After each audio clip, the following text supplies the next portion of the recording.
और समयंतक मणि ग्रहण कर ली, हथियारी जबरदस्ती ले ली। ये बात अपनी पत्नी से कहा, लेकिन अपनी पत्नी से कहा मैं आपसे कह रहा हूँ किसी से कहना मत। ऐसा कहा हो सकता है नारी से कोई बात कही जाए और छुप जाए? हो ही नहीं सकता।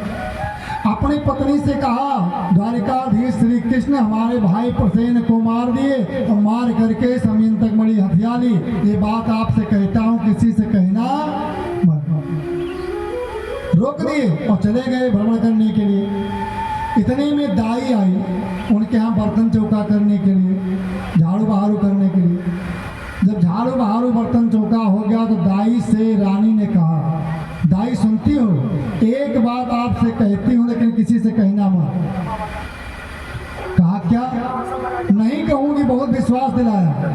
कहा हमारे देवर को प्रसेनजित को द्वारिकाधीश ने मार करके समयंतक मणि हथिया, लेकिन आपसे कहता हूँ किसी से कहना मत। ऐसा कैसे हो सकता है?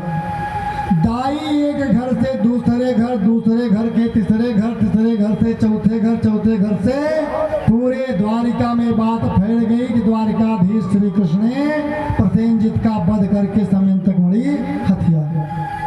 करणे करणे जपत जना, सब लोग जान गए कि द्वारिकाधीश ने समयंतक मणि को ग्रहण कर लिया है। ऐसा मन में विचार करते हुए क्या हुआ, गर्गाचार्य जी महाराज के पास पहुंचे भगवान श्री कृष्ण, प्रणाम किया। प्रणाम करके कहा आप हमारे तो कुल पुरोहित हैं और हमारे ग्रह गोचर को देख करके आप बताइए हमें चोरी का इल्जाम क्यों लग रहा है, क्या हुआ? गर्गाचार्य जी महाराज ने पंचांग खोला, तिथिवार नक्षत्र लग्न योग पहाड़ को जोड़ गाड़ करके बताया। कहा प्रभु हमें लगता है कि आपने भाद्रपद के शुक्ल पक्ष के चतुर्थी का चंद्रमा देख लिया। ध्यान देने की बात है, भादव महीना के शुक्ल पक्ष चतुर्थी का चंद्रमा जो देखता है उसको बिना कलंक लगे नहीं रहता। इसलिए भादव मास के शुक्ल पक्ष के चतुर्थी का चंद्रमा नहीं देखना चाहिए। भगवान ने देखा तो उनको समयंतक मणि का चोरी का कलंक लगा। कहा लेकिन गुरुवर हम तो समयंतक मणि के विषय में कुछ जानते नहीं, इससे मुक्ति कैसे मिलेगी? कहा कुछ नहीं, आप समयंतक मणि का पता लगाने के लिए जंगल में जाओ। 25 सैनिक को लेकर के द्वारिकाधीश भगवान श्री कृष्ण चल दिए समयंतक मणि का पता लगाने के लिए। जंगल में पहुंचे तो जंगल में जब पहुंचते हैं तो देखा प्रसेनजित मरा पड़ा हुआ। उनके पूरे शरीर को प्रसेनजित के भगवान ने टटोला, लेकिन समयंतक मणि कहीं दिखाई नहीं पड़ी।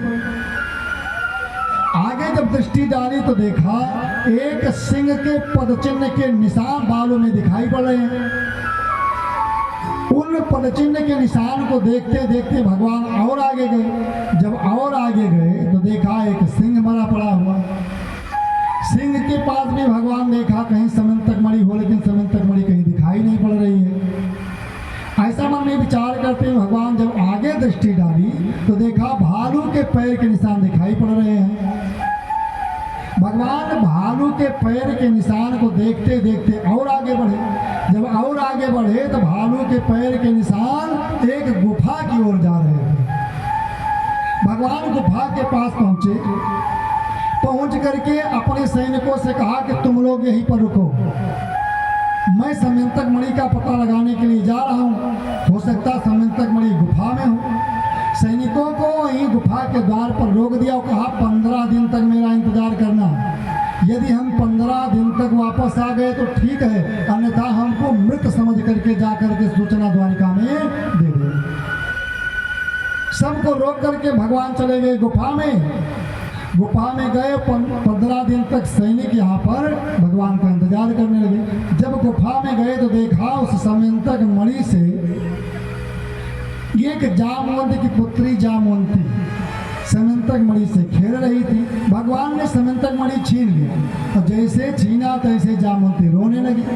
और जब रोने लगी तो जामवंत जी ने रुदन की आवाज सुना, कौन है, कौन प्रवेश किया मेरी आज्ञा के बगैर गुफा में? जामवंत जी खड़े हुए। अब दोनों में द्वंद्व युद्ध प्रारंभ हो गया, मुक्की मुक्का चलने लगी। अब 22 दिन तक युद्ध हुआ। इधर सैनिकों ने 15 दिन तक इंतजार किया, उसके बाद वापस लौट करके गए। द्वारिका में सूचना दी, हमें लगता है कि द्वारिकाधीश श्री कृष्ण जीवित नहीं है। गर्गाचार्य जी को बुलाया गया, पंचांग देखा गया, महाराज क्या हुआ, हमारा पुत्र जीवित है कि नहीं है। पंचांग देख करके गर्गाचार्य जी महाराज ने कहा जीवित तो है लेकिन विषम परिस्थिति में है। उनके शरीर की सुरक्षा व्यवस्था के लिए आप श्रीमद् देवी भागवत नवाह पारायण कथा प्रवचन का आप अनुष्ठान कराइए। यही से देवी भागवत का प्रारंभ होता है।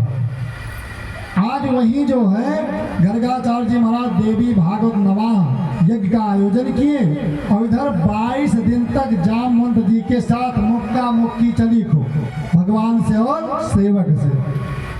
जामवंत जी की नस नस ढीली हो गई। जब नस नस ढीली हो गई तो हाथ जोड़ करके प्रभु के चरणों में साष्टांग प्रणाम कर लिए। बोलो भक्तवत्सल भगवान की जय। प्रणाम कर लिए। प्रणाम करके कहा मैं जान गया प्रभु आप कौन हैं। कृपा के सागर हैं, करुणा के सागर आप हैं। आप त्रेता के वही राम हैं जो लंका के राजा रावण को मार करके जानकी जी को लेकर के अयोध्या आए थे।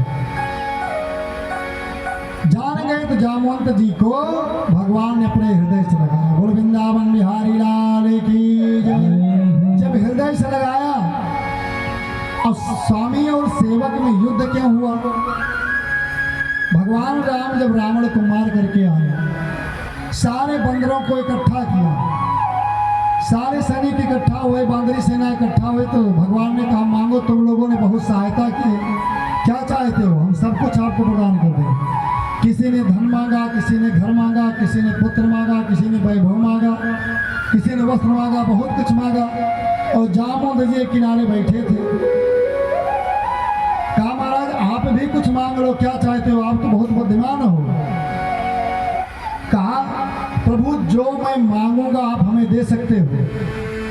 कहा क्यों नहीं दूंगा। जामवंत जी ने कहा प्रभु हम ये चाहते हैं कि जिन रावण को मार करके हमारे प्रभु श्री राम जानकी जी को लंका से लेकर के आए हैं, हम ये देखना चाहते हैं कि हमारे श्री राम में कितनी ताकत है।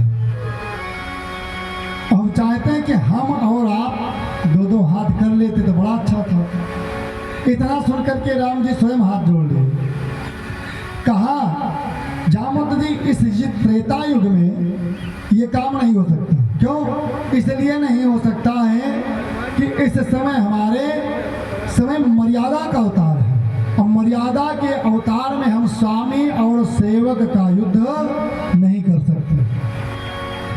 हाँ आप मांग रहे हो तो मैं आपका ये वरदान द्वापर युग में पूर्ण करूंगा जब हमारा कृष्णावतार हो। आज वही कृष्णावतार में भगवान द्वारिकाधीश जामवंत जी से युद्ध किए और जब नस नस ढीली हो गई तो जान गए यही हमारे त्रेता के भगवान श्री राम है। बोल भक्तवत्सल